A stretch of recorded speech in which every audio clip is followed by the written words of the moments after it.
It's Monday night, and you know what that means. Jersey First is live right now on YouTube and on StreamYard, and it brings you the latest edition of Real Talk here on the 14th of March. Ladies and gentlemen, I'll tell you, I don't know about you, but it's so great to see it's still daylight after 7 o'clock right now, and hopefully warmer weather will be here a lot sooner than later, ladies and gentlemen. So I want to thank you all for joining us here tonight once again on YouTube as well as on Facebook Live via StreamYard. And you know, I am New Jersey's premier award-winning journalist, top 100 Latino via the Latino Spirit Online magazine for 2020, 2021, and now, of course, in 2022. And your favorite conservative, Fernando Uribe. Again, hope you had a wonderful weekend. A shout out to my dad celebrating his birthday yesterday. A very, very filling meal at Rumba Cubana in downtown Jersey City. A great restaurant, folks, and a great franchise overall. When you love good Cuban food at reasonable prices and big portions, and that's me, of course, because I love to eat. So check that restaurant out when you can. Again, hope you had a wonderful weekend. Certainly losing an hour of sleep, but folks, hey, when it's nice and daylight into late evening, that's a good thing. So again, I want to thank you all for tuning in from wherever and however you may be doing so. Of course, check out Jersey First on their website, www.jerseyfirst.org. That's Jersey, the number 1 ST.org. Also, make sure you like Jersey First on Facebook and also follow them on both Instagram and Twitter. And last but not least, I want to give a shout out to my Rutgers men's basketball team, who again qualified for the NCAA tournament. They'll be fighting the Fighting Irish of Notre Dame coming up this Wednesday in the first round of the NCAA tournament. As we all know it, it's March Madness. So a shout out to all the haters that thought Rutgers wouldn't make it. And as a proud alumnus, both with multiple undergraduate degrees and multiple graduate degrees, I'm as proud an alumnus as you'll ever find online, ladies and gentlemen. So let me just have a little tea here for all the haters. And I'll tell you, it's great to be a Rutgers alumnus. So let's go Rutgers basketball during March Madness as it starts this Wednesday. Of course, you can tell I'm all giddy about it, folks. Of course, if you check me out on Instagram as well, at The Amazing Professor, and also on Twitter, ladies and gentlemen, at No Filter Uribe. That's at No Filter Uribe. You know I'm always talking about Rutgers basketball. And also on my Facebook, check me out there as well. Fernando Uribe. You can't miss me, folks, there as well. Ladies and gentlemen, part of the reason this show continues to be successful, and again, now partnering with Jersey First, is because I bring you, obviously, the best guests, all the guests that are in the headlines right now, exclusive that you won't see anywhere else in New Jersey media. And of course, this week is no exception. My good friend, State Assemblyman Chris DePhillips joins us here tonight on Real Talk. Assemblyman, how are you, sir? Fernando, great to see you, and thank you for having me. I appreciate that. And folks, just a disclaimer here. Assemblyman DePhillips is obviously a big fan of the show. He's been on multiple times, and I know he's always a gentleman, even after a long day in the shark-infested waters known as Trenton, New Jersey, in the state legislature. The Assemblyman makes it a point to come on Real Talk with Fernando Uribe and talk about what's going on right now in New Jersey politics. And of course, ladies and gentlemen, if you're not familiar with the 40th Legislative District, of course, it's a very nice part of New Jersey in the northern section, of course. You should come visit.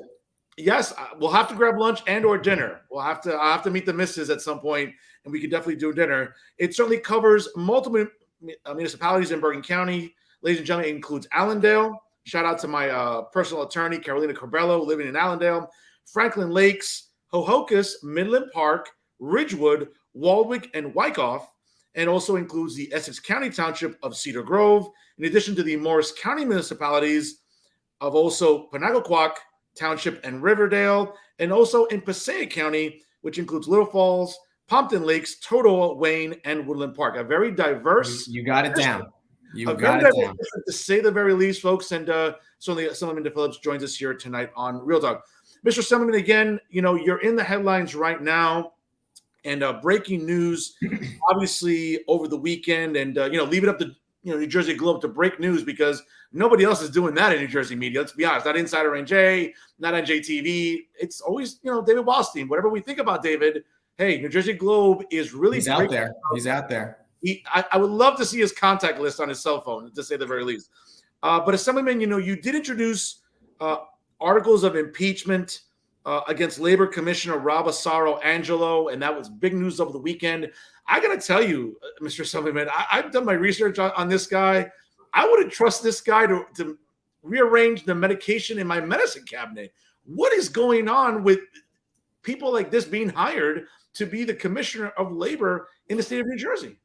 Well, for anybody who needed an unemployment check during COVID, he wasn't their friend. So he completely failed to perform the duties of his office. He has still failed to open up the Department of Labor offices for any in-person assistance. We're now 2 years into COVID. I think a lot of people think COVID is now receding. He refuses to open up the offices.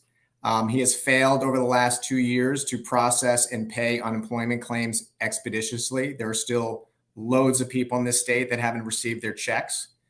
In addition, he has completely delegated and in fact abdicated his responsibilities in processing these claims.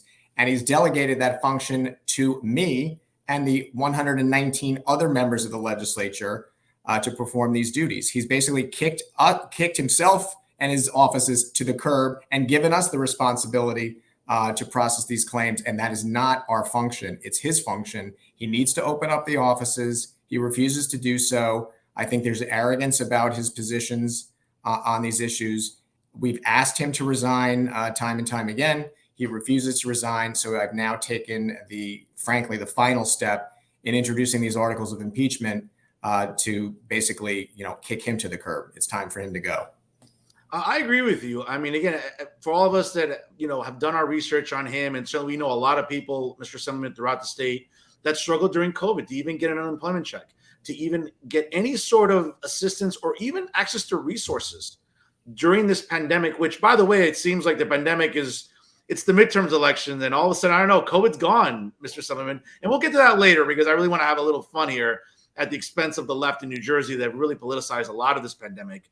But it just seems that for whatever reason, it's really funny how the media in the state likes to pick and choose who they want to go after in state government, right? When it comes to like assemblymen, assemblywomen, or state senators for taking up certain causes, right? Your colleagues in the state Senate, such as State Senator Joe Panaccio, Michael Testa, others that have tried to stand up to the governor, that have stood up against incompetence and ineptitude in state offices, that's sort of met with some vitriol. Or it seems like the mainstream media here in New Jersey, more so the liberal media, doesn't really want to go after this. And again, kudos to David Wildstein for reporting on this, because I sort of browsed the newsfeed in the last 48 hours.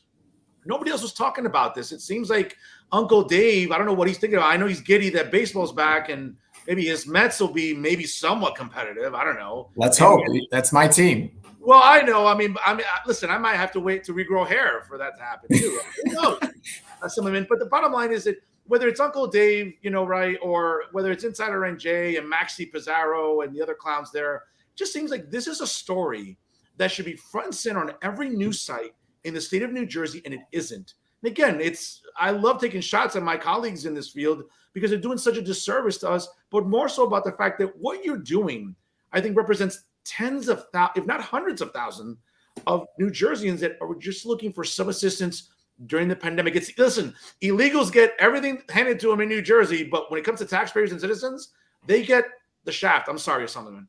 Well, the illegals are getting $53 million in the new budget, so that's shameful. As for the governor, I think this Department of Labor commissioner is not serving the governor well. If the governor were to call me about it, I'd say he's not making you look good. You need to get rid of him. He's not serving you well, and he's certainly not serving the people of New Jersey well. So, I mean, I get texts and emails from people all over the state, especially in light of this new resolution that I introduced, and people still are owed substantial sums of money that make the difference between whether or not they can make their rent, their mortgage, pay their medications, et cetera. And this is shameful, and we need a change. And this particular commissioner needs to either resign or we'll move forward with impeachment.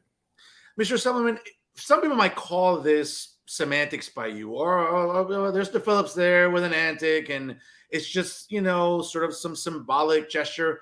No, not at all. I would argue that, again, with some inroads that Republicans made in the legislature last November, and certainly a lot of discontent throughout the state, it's very possible, if not very likely, that I know someone like yourself, along with your your fellow Assembly running mate Kevin Rooney can reach across the aisle to Democrats Sure. who still hold a majority, not the big majority that they have, but it's slimmer now, where I think you can maybe reach across the aisle and say, hey, listen, this guy's got to go. This guy is the poster child for ineptitude and incompetence. We can't keep him around. Let's stop playing politics. Let's work for New Jerseyans. I mean, is that the message I think that you might try to convey to your fellow assemblymen and assemblywomen across the aisle?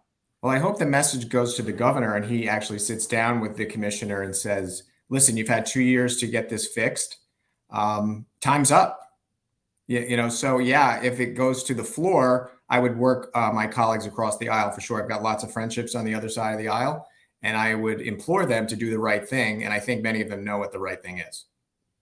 I'm with you. And I really hope that these articles advance. And again, in both chambers, and maybe the governor hopefully gives them, the heave ho. It'd be nice to see that. But if the governor is unwilling to do that, then let the legislature run the process. Let the legislature. Well, there's some precedent here. There's some precedent. Last year, our caucus introduced a resolution to impeach the commissioner of the Department of Corrections.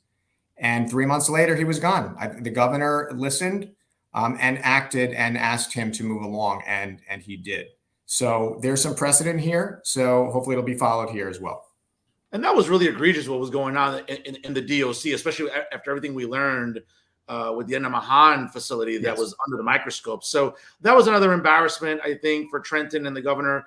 And certainly I think this should be, and even, again, I don't want to sort of compare and contrast, but this is equally as egregious here when it comes to a commissioner that directly affected hundreds of thousands of New Jerseyans that were looking for some sort of economic relief during this pandemic. So we'll wait and see. Again, kudos to you. The point is after that impeachment resolution was introduced, the governor's people took notice. The governor did the right thing, and the commissioner, he didn't resign per se, but he disappeared. So yeah, not Jersey style. He just moved along, and he was no longer in that position. So no, I'm with you. Listen, you're right. He disappeared quicker than my Yankees do in October.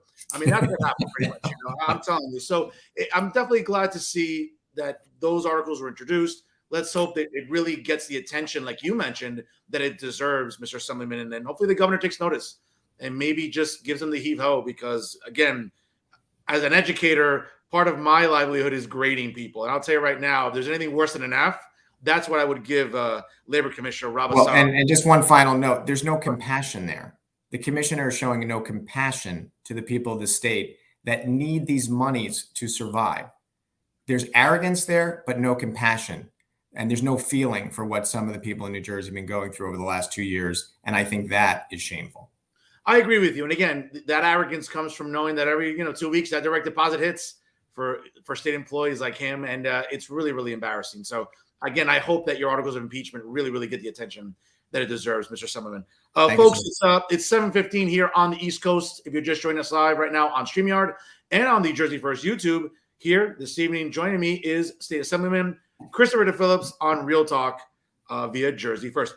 Mr. Assemblyman, obviously a few months ago, you won re-election along with your running mates in the Assembly and also in the State Senate. Republicans made some inroads, certainly getting 6 new Assembly people in there, and certainly getting a big State Senate seat down south to flip.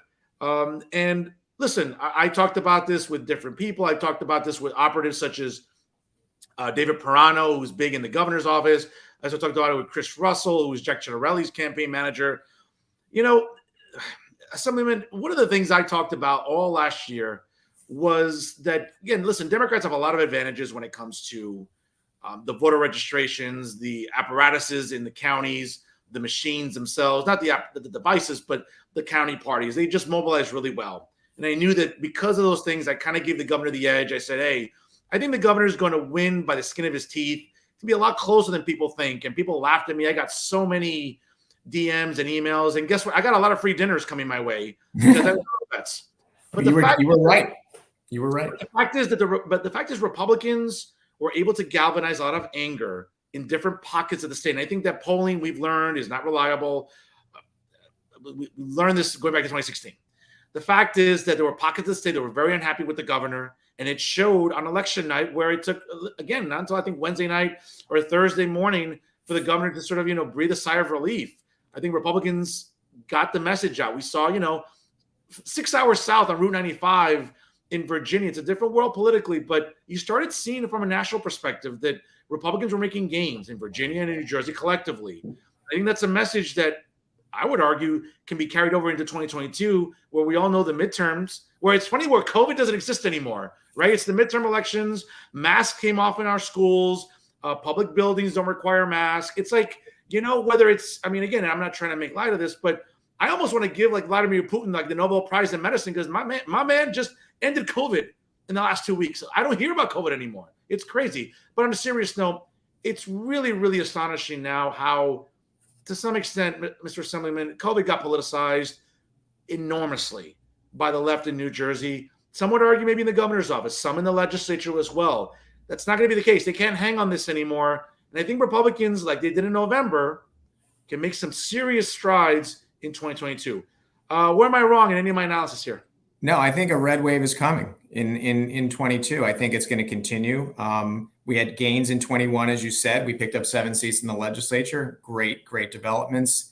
I think 22 is going to be a terrible year for Democrats up and down the ballot, primarily because President Biden is cratering right now. Because of his general incompetence, inflation, gas prices, his inability to take on Putin. You mentioned Putin. And his inability to rein in the progressive wing of his own party. It's killing him. It's killing the Democratic Party. And I think you're going to see Republican gains in the House for sure. I think the House could go Republican.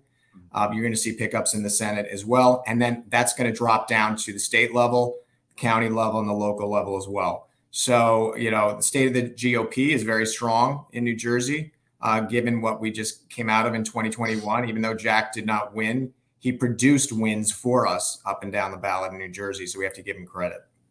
Mr. Assemblyman, we talked off the air, obviously, and, I had Chris Russell on a couple of weeks ago here, the former campaign manager for Jack Chiarelli. I know he's managing the campaign for Mr. Healy. Well, and he's, all full disclosure, Chris has worked on my campaigns and has done a tremendous job. No, he definitely has, but I think there are a couple of things to look at here from November.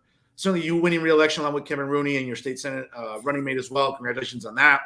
But it just seemed like there was a lot of disenchantment, a lot of anger against the governor, but it still didn't translate to what I would argue what should have been an enormous Republican turnout. And that just wasn't the case, right? Yeah, very disappointing. 39% Republican turnout. If there had been something like 49%, we'd be talking about Governor Chiarelli right now. So the Republicans can blame themselves for Jack not becoming the governor, because if the turnout had been there, and could you have asked for a better candidate who was up and down the state, all over the place, helping all of us on the ballot in 21? So I feel like the party did let him down somewhat because the turnout just wasn't there. Now, the Democratic turnout was even worse because there wasn't a lot of love and interest in what the governor was saying or not saying, certainly not speaking to the tax burdens in the state or the lack of affordability in New Jersey. That was our message. That message won. But the turnout just wasn't there. And it was, in my opinion, it was a tragedy that the turnout didn't come out, because Jack would have been a fantastic governor. But as you all know, he's going to be back in 2025. Yes, Jack Chiarelli did announce shortly after conceding that he will seek the nomination in 25. I mean, I think, Mr. Summit, I think we can make the case here that Jack is clearly the prohibitive favorite within the party. I know we have some other names, State Senator Michael Testa, right. State Senator Bramnick. I mean, there are names out there, but it seems like Jack, again, came really close. And if Democrats continue to sort of die on this hill on wokeism, and listen, I've talked about this repeatedly on this show for as long as I can remember. And again, I'm a pragmatist, though, Chris, okay? And you've been on this show before, and when it comes to the dire situation we're living in right now, gas prices looking like, like really mediocre credit scores, okay? You know what I'm saying? Like really, really bad credit scores. I mean, looking like we're seeing supermarket shelves looking abysmal. Again, inflation, as you mentioned. We're seeing the geopolitical impact of Sleepy Joe, obviously not even knowing that there's a war right now in Ukraine, probably. Who knows? But the fact of the matter is that it seems like progressives have hijacked the Democratic Party. And as far as I'm concerned, I don't care how this sounds to anybody. I don't care about pronouns. I don't care about bathrooms. I don't care about statues. I don't care about a lot of progressive nonsense. I think New Jerseyans, much like the country itself, is seeing the disaster that progressives have invoked in the Democratic Party. And I'll tell you right now, if JFK right now has to be rolling around in his grave, he wouldn't even recognize this Democratic Party today. But if Democrats want to die on this hill of wokeism and all this other stupidity, God bless you. But you're going to lose middle of the road voters. You're going to lose blue collar Democrats that keep getting you elected. And again, listen, next week here live in the regularly scheduled time of 6 p.m., I'll have Robert Menendez Jr., a House candidate, on the show. And here, Chris, here in Hudson County, it's as blue as Windex here, okay? I mean, that's just a reality. Republicans can make some inroads. They've made some voter registration, advances. But at the end of the day, where I live in CD8, it's as blue as Windex. Nearby you, with Josh Gottheimer, he seems kind of like a relatively, not an easy win. Most likely he can win that seat. A little bit, moving south a little bit. Bill Pascrell, if he's awake, he might win re-election, if someone wants to wake him up. Mikey Sherrill, it seems like right now might struggle. But you know what? In Central and South Jersey, collectively, that's not the case. And I think this is an opportunity where Republicans, let's be honest, I mean, they can find a way to fumble the football. They've done it before. But Republicans look really good right now to win House seats in New Jersey during these midterms. Agreed. In District 7, I expect to pick up with Tom Kean. And in District 3, I would bet that we would have a pickup there. So we could have 4 seats instead of 2, which would be a big difference. So I expect gains. I mean, I think the redistricting process showed that we can be competitive at the federal level. And I expect that Tom Kean Jr., he lost narrowly last time. I expect him to come back strong. And the district is even better now than it was before for him. So, and District 3 as well. I just think that's prime for our pickup there. Chris, let me ask you about that district, because I'm going to have Ian Smith on later on this spring, as well as Mr. Healy. Listen, I've interviewed Ian before. We all know who Ian Smith is. He's become this sort of viral sensation. He's been on Fox News. He's been on Tucker Carlson. He's been on Sean Hannity. He's been on Newsmax. He's been at CPAC. He's been, again, this online sensation. And he's been fundraising. We know that Healy certainly is going to have a lot of the establishment Republicans on his side. Certainly a lot of the JAG donors are going to gravitate towards Healy. Again, I'm talking to a lot of people on the ground. There's a buzz about Ian Smith's campaign. But again, I'm not saying this to be a Debbie Downer or a buzzkill, but having a strong online media presence doesn't always translate to votes. And I think people 100%. Have to be made aware of that. Is that fair to say? Yeah, you need to have a ground game, right? You need to get the voters out. You need to have, it's like hand-to-hand combat. Social media, great, you can get your message out, but that's not the way tight elections are won. I agree. And listen, and Steve Cush, who helped, orchestrate the unlikely win of Edward Durr last November, certainly is running the Ian Smith campaign. So you can't take him lightly. You can't take that apparatus lightly. But that's a very interesting primary, I think, to say the very least. And we all know that, as you mentioned, CD7 with Tom Kean. Listen, I was there a couple of weeks ago. It looked like a madhouse in Morris County. It seemed like that convention was sort of a borderline disaster. I know that over the weekend, the former Senate Minority Leader here in New Jersey won the runoff. But it wasn't without some, not controversy, but not without sweating it out a little bit. Does that bode well for Tom? Because, again, where it was looked upon as he was the clear prohibitive favorite, you have to win a runoff in Morris County where, for the most part, you'd think he'd win that rather easily. Yeah, I think he's going to have some opposition from the conservative wing of the party. I mean, Tom has been a great public servant. He's really worked hard for the people of New Jersey. He's certainly worked across the aisle as well. I certainly think he's the favorite. But, he can be a better candidate listening to the other voices that are running. And I think that's why primaries can be beneficial. They can be productive. If a candidate who's not the conservative, more moderate like Tom, he can be educated by those voters and he can become a better candidate and a better representative in the end. I agree with you. And again, historically, the opposing party tends to win the House during the first midterm election.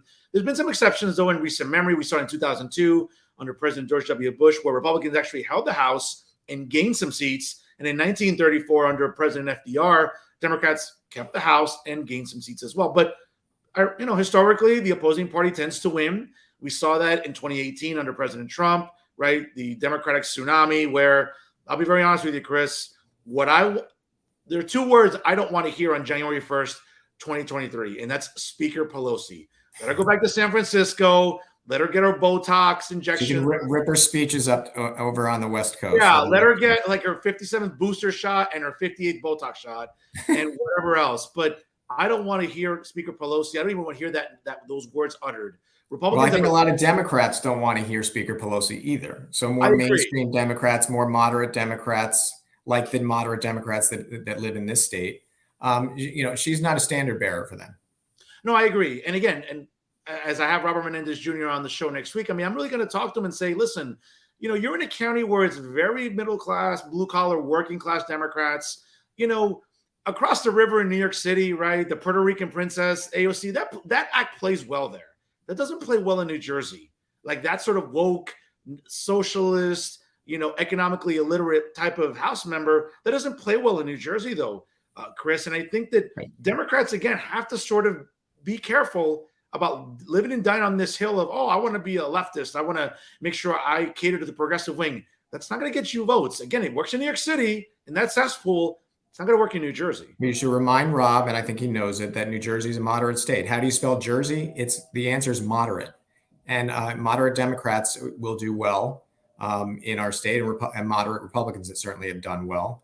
But even in Hudson County, moderate Democrats have built that county, right? Yeah. And so, far left Democrats, are not the answer for the challenges in Hudson County or anywhere else in New Jersey. I agree. I mean, it'll be very interesting to see what happens during this midterm election cycle. Again, I don't care if I hear the word Speaker McCarthy or Speaker Jordan. Either one's fine for me on January 1st, 2023. So we'll see. And also, obviously, making some gains in the United States Senate. Obviously, no Senate seats are up for grabs in New Jersey. We know across the river, Chucky Schmucky over there, Schumer most likely could win. But there are a lot of vulnerable Democrats in Senate seats all across the country. So that's definitely something to keep an eye out for. Well, the candidates who will pay attention to pocketbook issues and affordability, like we did in this last race against Murphy, that's why it was so tight. The governor did not speak to affordability concerns. He didn't speak to taxation. Those are the things that, drive people to the polls. And that's why we almost won. But, next time we need to get over the finish line. I'm with you. Speaking of the governor, last week, the governor unveiled his new budget. For someone who is as staunch a fiscal conservative, probably the only fiscal conservative in New Jersey media, quite frankly, I almost threw up in my mouth. Yeah, well, it's disgusting. Budget. Yeah, the budget's disgusting. And again, listen, am I surprised about the governor wanting to cater to illegals? No. I mean, unfortunately, a lot of these leftist activist groups, like Make the Road New Jersey or the New Jersey Alliance for Immigrant Justice, all these other left-wing groups seem to have the ears of legislators and also the governor's office because they keep trying to acquiesce and coddle illegals and cater to them. I mean, we're talking about $53 million of a new fund, which, again, the governor's saying, it's only a one-time $500 check. No, most likely it'll keep happening. And that's the problem. I think there isn't enough outrage. And again, I talk about the disservice the liberal media does here in New Jersey, right? We talk about Insider NJ. We talk about the clowns that work there. We talk about Uncle Dave with NJTV. This should be front and center. Why does spending go up like a temperature gauge in the middle of the summer? It's mind-boggling to me, Chris, that there isn't more fiscal sanity in Trenton. And again, I have to fault a lot of, leftist Democrats in the legislature that seem to sort of be embracing this and not trying to rein the governor's spending in. We have a new Senate president, but it seems like Nicholas Scutari, again, I'm looking forward to interviewing him, but it seems like Scutari and the others don't want to rein the governor in when it comes to spending. Well, I think they want to. The question is, will they have the courage? The budget is reckless, irresponsible, $49 billion budget. I haven't been in the legislature that long, 4.5 years. When I got here, the budget was $34 billion. We're talking 4 years. Now it's $49 billion. Staggering increase. You're right. Trenton is addicted to taxes and to spending. It's all about getting these programs out to their constituencies to help them in elections. So you would think the budget would have been different after the last election that the governor just went through. But, frankly, the budget should be going down with all the federal money that the state has been receiving. Tax collections are way up. over the last year, primarily because the corporate business tax is so high in New Jersey, which is driving jobs and job creators out of the state, not to mention the billions that the governor borrowed in the last budget. The budget should be going down, not up. And that's been my message as chair of the tax cut caucus in the assembly. Chris, we mentioned about that irresponsible $53 million to illegals. I mean, again, I'm just horrified at it. I know you just outlined some other things. What are some other items that concern you as well in the budget? I mean, I'm not sure if you've had a chance to read all through it. I mean, it's still pouring through it. I'm still pouring through it, but there's just not enough taxpayer relief. These monies should be going back to the taxpayers. We're swimming in money in New Jersey. Federal money, the borrowing, the tax collections are up. The money should be going out the door back to the taxpayers, not to new programs, that would benefit, the governor's constituencies. So, that's my focus, is reducing taxes, reducing spending, and getting taxpayer relief out the door. Now, there's a proposal in the budget for some tax relief, but it's not enough, and that certainly needs to be increased. Chris, just to educate us a little bit here on the show, and folks, if you just joined us right now, it's 7:30 on the East Coast, live here on the Jersey First YouTube and also on StreamYard. State Assemblyman Chris DePhillips joins us here on Real Talk with Fernando Uribe. Chris, obviously, gas prices it feels like I'm going to have to donate a kidney just to fill up my tank, for God's sakes. I mean, last summer, $20 filled up my tank. Today, $20 barely gets it to half. So is there any chance that the legislature might sort of re-examine the gas tax, maybe trying to roll it back and get rid of it because of what's going on? Or is that just a fixture that won't be going away? I don't know if it's going to happen. Certainly there's pressure there. We're still new, early in the term. So I sit on the transportation committee now, which is, I'm really excited to be there, but this issue likely will come before us. So I'm not sure yet if that has legs, but there's some movement afoot to give the residents a gas tax holiday. I don't know if that has legs, so we shall see. But we started this broadcast talking about the unemployment checks that have not been going out to the people in New Jersey. Can you imagine now those who have not received those checks, and on top of that, the gas prices that they have to endure to go out and look for work, right?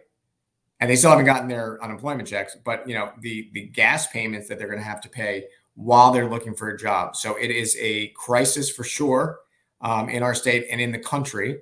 I don't see a lot of leadership at the federal level on how to deal with this. But I'll do my best on the transportation committee to address these concerns. Again, these issues of the gas tax prices, it gets back to affordability, right? We need to produce a state for our residents that's affordable, that can keep them here, can give their children hope to put roots down here, to stay here in New Jersey. So that's what it's about. It's about fighting for our future. I'm with you, Chris. And one of the things that really, really just upsets me, I mean, again, when we look at the budget, we look at about just it ballooning up, more programs either being created or getting money funneled into them. I'll be honest with you, again, going back to that $53 million, I mean, I don't know who gets coddled more, a Kardashian or an illegal in New Jersey. I think it's kind of neck and neck there. When it comes to this sort of just ridiculous acquiescing that the left believes in here in New Jersey, it's really, really disappointing. And I think that moving forward, I mean, we're hoping that Democrats across the aisle can maybe shave something off this budget, but that seems highly unlikely though, right? I think there's some moderate voices in the assembly on the budget committee. They have pushed back on the governor's budgets at different times in the past. Not enough, for sure. But we'll see how the process plays out. But I'll be certainly part of that process and pushing for fiscal sanity for our residents. Speaking of, again, sticking with Trenton, I know that here after the redistricting commission, it said a lot of, it said some ripple effects, at least where I live in Hudson County. It completely, sort of readdressed districts 31, 32, and 33 collectively. What impact did it have for the 40th and nearby, the 38, 39, 40 by you? Was there as much of a sort of a overwhelming seismic shift like there was here in Hudson County? We lost some towns and we gained some towns. Passaic County, part of the district, largely intact. We lost one town, picked up another. In Bergen County, where I live, We lost 4 towns that went to our neighbor district in District 39, Senator Shapizi and her colleagues. And then we picked up a number of Essex County towns. That part of the district will be expanding. But net, it's still a very good district for us and a very good district for Republican representation. Well, listen, that's good to know. And again, great towns for sure in the 40th. Chris, before I let you, I know you've had a long day, but moving forward, obviously, whether it was in our public schools, we saw what the governor enacted just a couple of weeks ago on March 7th in the elimination of mask mandates in our public schools, a lot of state buildings. I found that to be just a lot of semantics as well, where if the governor was making this announcement in February, waiting until March, I mean, if it felt right in February, why drag this out? It seems like a lot of COVID has been politicized, and I'll be fair about it. I think there's some guilty parties on the right and the left. I mean, again, I'm intellectually honest on this show, and I'm also philosophically consistent, where I tend to sort of go after both sides. But it just seems like on the left in New Jersey, though, Chris, they really milked this when it came to COVID and masks and the detrimental effect it was having on our children. Well, listen, my youngest is 14. I gave her the good news on February 7th that the mask mandate was going to be lifted. And of course, she said, "That's great. I don't have to wear a mask to school tomorrow." And I said, "Yeah, you do, because it's going on for another month." And I called immediately for the governor to put that into effect immediately. It stayed with March 7th. So it made no sense to me. There was no science behind it, making the kids wait another month after being masked for the last 18 plus months in school. Special needs children being masked for another month for no scientific reason. I called on the governor to lift the public health emergency that day and not wait another month. He waited another month. So again, elections matter. If I had been on the phone with Governor Chitterelli, I'm sure the response would have been different. Moving forward for 2022, Chris, obviously, I know you introduced the articles of impeachment. What other pieces of legislation are you really interested in putting forward and really sinking your teeth into in this next legislative session? I reintroduced my bill to cut the corporate business tax in New Jersey over a 4-year period from the highest in the nation to where it is with North Carolina, 2.5%. It is not an accident that jobs and job creators are moving their families to North Carolina. I get calls all the time about people in my district. "Oh, we're moving. Guess where? North Carolina." So we need to become competitive with North Carolina, South Carolina, Indiana, Arizona, all of which have lower corporate business taxes than we do. That's why, people wonder where the job's going and where the company's going. They're going to places where the corporate business tax is not there to buttress the state budget. It's there to incentivize businesses to create jobs. So that's number one. I have other bills. I have a bill that would increase from 18% to 30% of the amount of rental payments that tenants can deduct from their income taxes.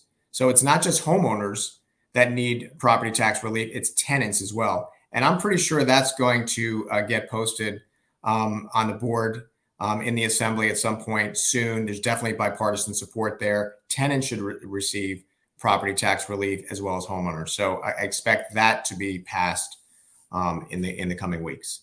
I hope so. I mean, again, and that sounds like a great sign of relief for a lot of New Jerseyans, undoubtedly. Yeah. Chris, a hot topic last week in all the news feeds and social media was the idea about maybe New Jersey might let people like me that love to pump their own gas make it a law. Now, again, a lot of polling has told us that I believe 7 out of 10 New Jerseyans do not want to pump their own gas. I think that's lazy. I love pumping my own gas. I think it's simple. This is not AP calculus, folks. This is not trigonometry. It's not difficult. Why so much opposition, Chris, to pumping one's own gas, especially when, now again, I haven't looked at the bill exactly per letter, but was it being proposed that maybe a reduction or some sort of discount would be applied to motorists if they were able to do that? No. So the bill is sort of a hybrid, that if gas stations have 4 or more pumps, that you would have to offer both the ability to have self-service and also to have your gas pumped for you. That's the bread and butter of that particular bill. But there is resistance to it, right? This is Jersey. We're the last holdout. culturally, New Jersey is all about full service gas. I mean, it's sort of part of our history. Yeah. I would say that 2 out of 3 people are opposed to it in New Jersey. It's going to come before the Transportation Committee, which I sit on. I don't know if it has the support. There are seniors who are opposed to it. Seniors don't like to pump their gas. There are people with disabilities in New Jersey that don't want any part of it. I pump my gas all the time when I go to Rhode Island and Massachusetts, when I drop my kids off at college, do it all the time. It's not difficult to do. The question is it really going to save people money? And that part of it, the jury is out. So I think I need to see that. Like when I vote on it, I want to know if, we're going to move in any way, shape, or form to self-service. I want to see savings for the residents of the state. And to date, I have not seen that. So jury's out on that for me, but it's a more complicated issue than people realize, with the number of groups out there that simply want no part of it. I'm with you, Chris. And listen, and again, when it comes to elderly, motorists, people with disabilities, certainly having attendants that can do that, absolutely. That is totally reasonable. But able-bodied people in New Jersey, come on, stop being lazy. I'm very impatient, Chris. When I go get gas, and I know maybe in the morning, I have a very short commute, but when I have to go get gas and you know what, it's cold, I don't care. I'll go and run out and pump my own gas because, again, maybe there's a lot of people at the gas station. Maybe attendants are doing something else. I don't want to be honking the horn, being one of those annoying motorists. Oh, what's up? Nope. Give me my debit card, swipe in, swipe out, type in whatever amount I want. Obviously, it doesn't go as far as it used to, but I'd rather have that at my disposal. Right. Again, I've been doing a lot of road trips lately down to Florida. I love driving to the Carolinas, and down in Georgia, I love driving down there. And even in Florida, I love going to a Wawa or wherever and just pumping my own gas and being on my way. Well, listen, Jersey, Jersey is many things, but one thing about Jersey that is key is that we're a state of choice, right? The people of New Jersey love to have choices.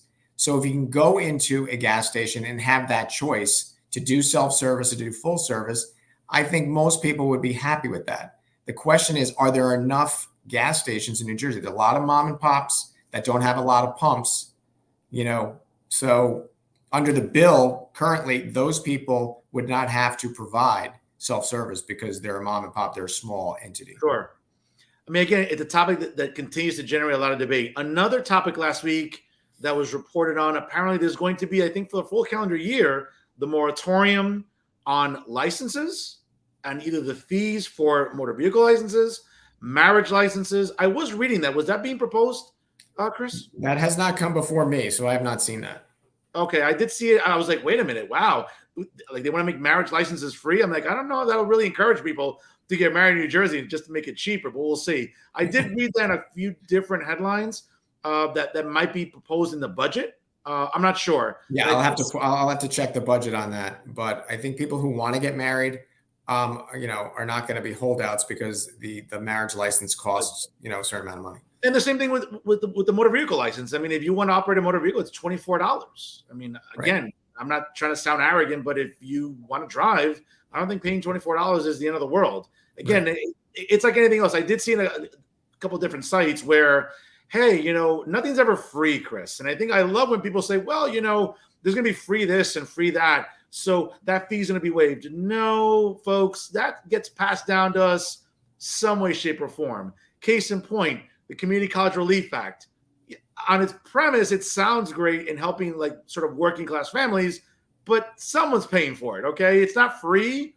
It's government funded. It's not, it's taxpayer funded at the end of the day. So I'm always concerned when I browse social media and people say, oh, well, the governor or the state of New Jersey wants to do free this and free that. No, folks, again, I get it. A lot of you never took Economics 101, but the point is that nothing's ever free. It gets passed down to us in one shape or another. Is that fair, Chris? Well, tuition is free for certain illegal immigrants in the state of New Jersey. And that to me, that is shameful, given the economic burdens that people are facing, residents, legal citizens are facing in New Jersey. So, but like you said, there's no free lunch except if you're a child in the DePhillips household. Well, there you go. And there are a lot of kids in the DePhillips household, right? There are four. There are four. Wow. Okay. Well, One's graduating from college. One is a senior in college. So we are finished with tuition for those two, and the others are coming up the ranks as well. So congratulations, thank you, sir. to your children as well. Chris, before I let you go here, obviously as we sort of look at the way the media landscape is, whether it's a midterm election this year, whether it's county elections, local municipalities, one of the things that's really alarming to me is just, I would argue, the ineffectiveness of what we've come to rely on when it comes to traditional media. Listen, I'm one of those guys. We're sports fans, right? I still love picking up the paper. I read it from the back to the front because I'm a sports guy. I read the box scores. But, tangible print newspapers are going by the wayside.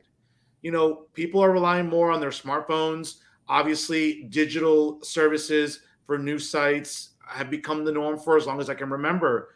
But with that also comes, I think, the responsibility of being accurate and representing New Jerseyans and taxpayers. I would argue that, the apparatuses here in New Jersey are doing us a huge disservice. I don't want to sound like I'm trying to sort of be hyperbolic here, but we look at news sites that have been around for some time online, and they're just not focusing on topics I think that matter most. Again, whether it's the $53 million fund that the governor is trying to propose in the new budget, whether it's maybe not insisting on rolling back the gas tax, whether it's not trying to, hold the legislature's feet to the fire, especially on the left, when it comes to spending. It just seems like the media here again, and I mean, I love to pick on them because they make it so easy for me, whether it's NJTV, whether it's Insider NJ, whether it's the Star Ledger, the Star Liar, as I like to call them for some time, or NorthJersey.com.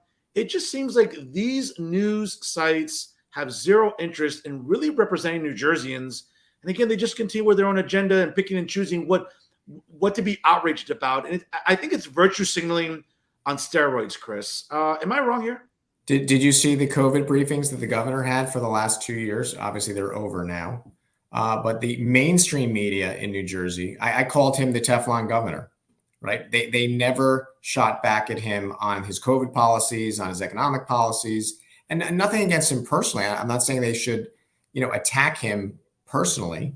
They should be challenging him on his policy choices. Any governor should be challenged. And they let him, I don't want to say get away with murder for the last 2 years, but there was hardly any pushback, any challenging of his policy perspectives at those briefings. And those were very difficult and challenging times for the people in New Jersey. People were losing their businesses. Businesses were going under. People were losing their homes, their jobs. Their children and their parents were getting COVID.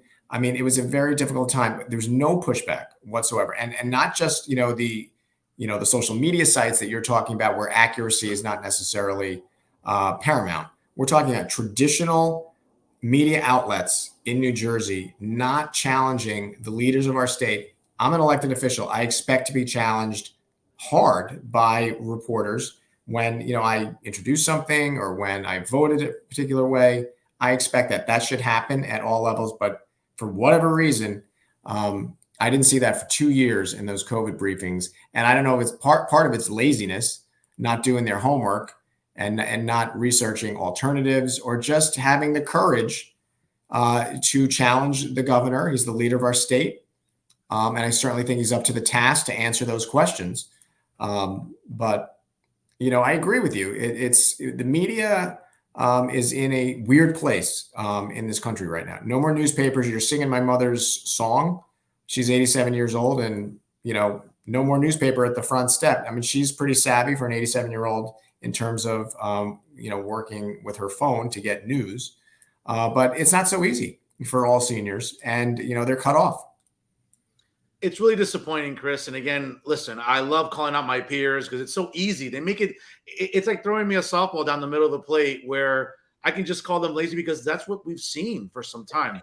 Chris, real quick here, transition to baseball. I know you're a big baseball fan. I know we were both delighted, I'm sure, last week to hear that the billionaires fighting with millionaires were able to come to an agreement, and we're going to have a baseball season. Obviously, teams reported yesterday to their respective spring training complexes. I got to tell you, Chris, and I'm sure you'll pick up on the humor here. I don't know about you, but as a baseball fan, I am just outraged about a certain team in New York just buying everybody and spending money and buying this guy and buying that guy. As a Yankee fan, I'm just outraged that we're not going to see any comparative balance and some team across the river in Queens is just buying everybody now. That's bad for baseball, Chris. Yeah. Well, I'm not taking the bait on that. All I know is that I was very confident that things were going to work out. You know why? Because the country was craving baseball, craving a regular season after 2 years of COVID, which affected all of us. It's time to get back to normal. And what's more normal than baseball in the spring? I was very confident it was going to work out. I didn't have any intelligence along those lines, but I just felt that ultimately they were going to do the right thing. And, baseball was going to start in April. And so thankfully it happened. Chris, I got to tell you, Uncle Stevie's spending a lot of money here, a little uncharacteristic for Met fans, right? After decades of the Wilpons. How do you feel about your New York Mets going into 2022?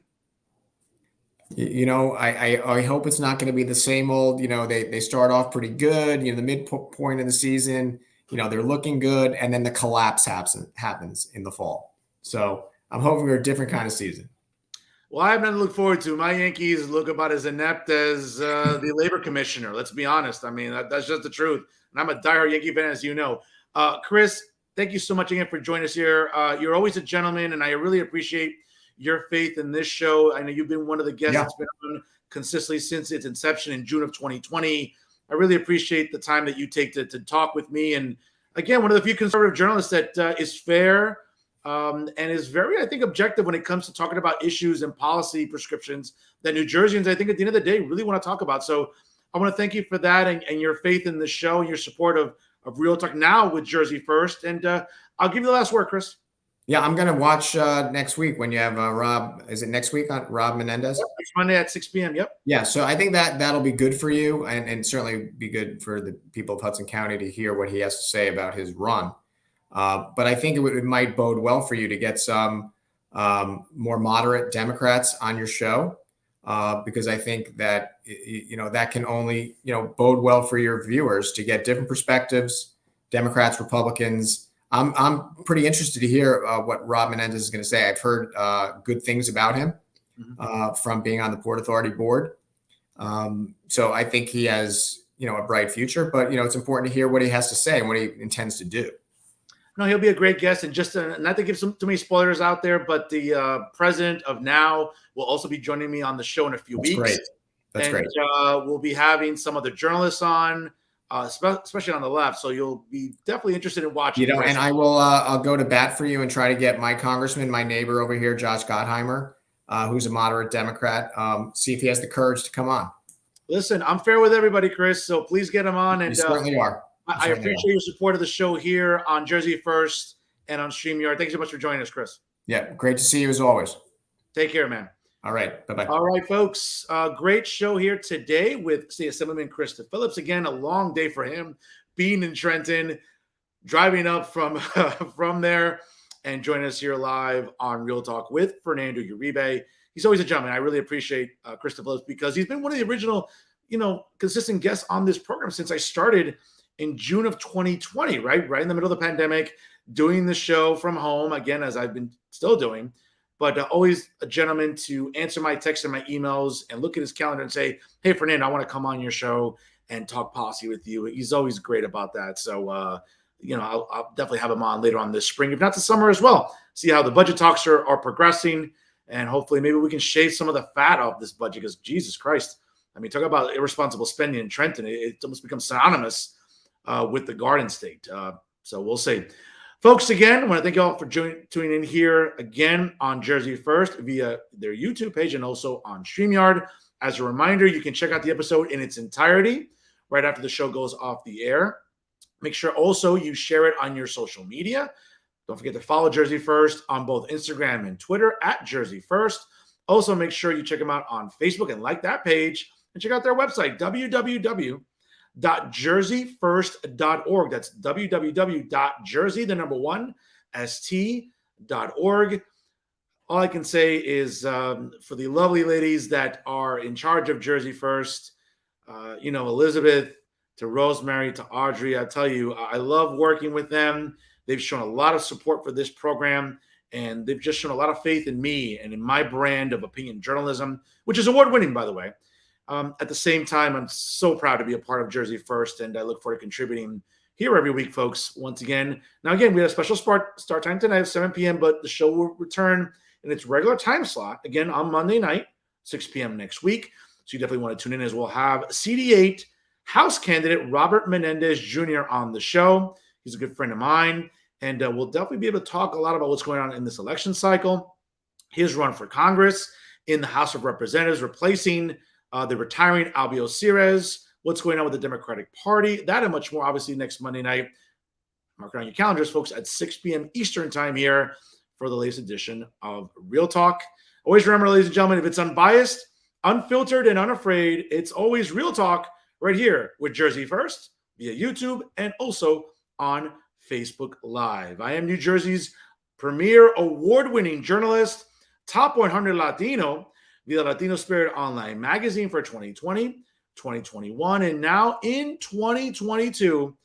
And of course, your favorite conservative and also the most diehard Rutgers alum you'll ever meet, folks. Again, this Wednesday, I'll be glued to my television as my Rutgers Scarlet Knights will be playing in round 1 of the NCAA tournament. We're going dancing. Notre Dame, you're in for the fight of your life, because you know what? The Scarlet Knights, we're coming this Wednesday night on TNT. I believe it's 9 o'clock Eastern time. You definitely want to tune in for that game. So let's go Rutgers. Let's hope they have a nice deep run in the NCAA tournament in 2022. Yes, folks, it's me, Fernando Uribe, staying up for all of you every single week here on Jersey First. I'll see you next week here live at 6 p.m. Once again, joining me live will be House candidate Robert Menendez Jr. It's an episode you definitely don't want to miss. So I'll see you next time here, folks, on Jersey First and also on Facebook Live. Have a great weekend, folks, and also have a very safe and happy St. Patrick's Day later this week. We'll see you next week here on Jersey First, folks. I'm Fernando Uribe. Have a great week.